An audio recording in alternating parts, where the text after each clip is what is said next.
Good morning, church. I hope everyone is well this morning and I hope you have a great day.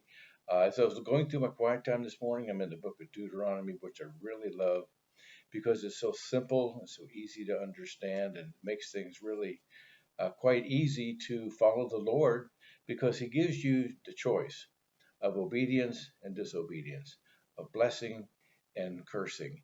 And in fact, He had folks lined up on two different mountains that have faced each other to pronounce the blessings for obedience and the cursing for disobedience. A couple of examples here of the disobedience. He warned them, if anybody among you wants to gather a crowd of people behind him and go off and entice you to search other gods, here's the fate for them.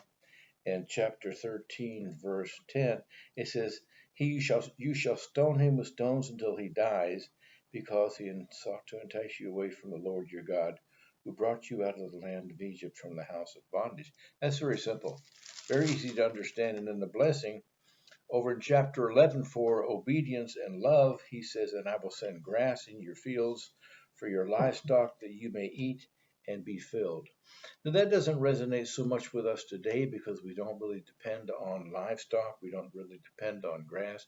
We get our food at the supermarket, and but they would have really super understood that because they depended on the grass for their livestock so that they would have fatted cattle to kill and to eat and for other things like that, other crops that they were growing.